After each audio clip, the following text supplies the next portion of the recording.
I can reach my hand right up in here and I can touch up in here where I've patched this hole at. And I'm going to try just taking this a little bit at a time, getting a little piece of this and just really shoving it right in that old patched up hole there.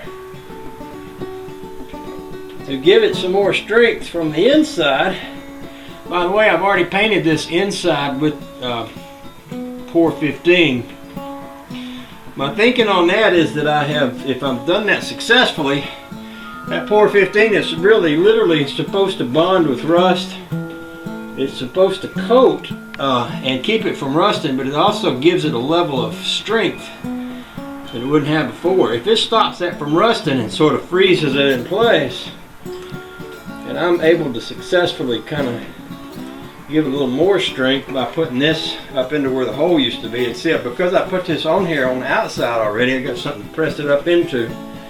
So I'm basically refilling where that hole used to be with fingers. And I'll let that dry, and then I'll come back with some more Por 15. And I'll paint the whole thing on the outside this weekend. In fact, I'm going to be doing some work inside the car. Some of y'all might have seen it. I did the roof. I had some rusty spots along the roof.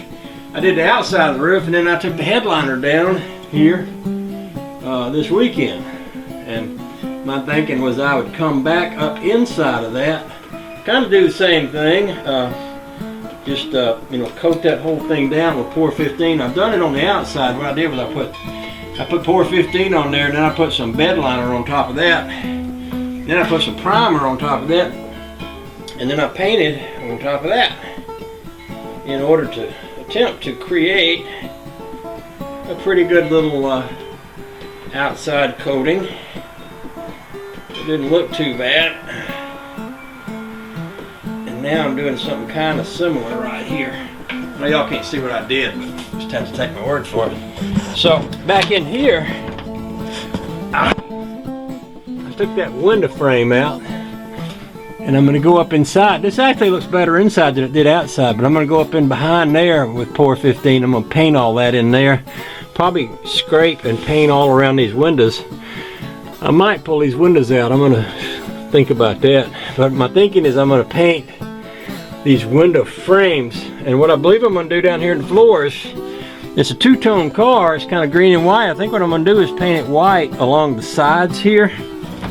Pull this down. I think I'm going to paint it white along the sides. I'm going to take out this little thing here is a spare tire cover and a seat. And I think I'm going to take it out, paint it green, put it back in there. That seat up there is kind of the same way. That's a folded down seat. Take this old rubber stuff that's on here off and get new rubber stuff and put on there.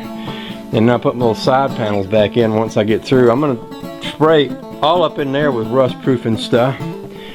And get all my windows done, get my floor holes fixed. I might do that whole floor the same way. I might, once I fix the holes, might put some Por 15 and some bed liner, and then a coat of that white paint on top of the floor, or some kind of paint on top of the floor. And then carpet on top of that, and get me some new seat covers where Honey Baby will like to ride in here. That's kind of the plan a little bit. It's a little bit of a rough plan. I tend to make my plans as I go along. I don't necessarily start out with a finished plan. My daddy used to be the same way. He'd go to build a building. He wouldn't have any plans. He'd just say, this is how long I want it, and this is how tall I want it, and this here is about roughly where I want my doors and windows, and he'd just grab some wood and throw it out and start building. I'm kind of the same way. I just work without a plan sometimes. I've always been that way. I don't know why, but I'm okay with it. Look, the sun's shining out. Oh, the joy. All right then.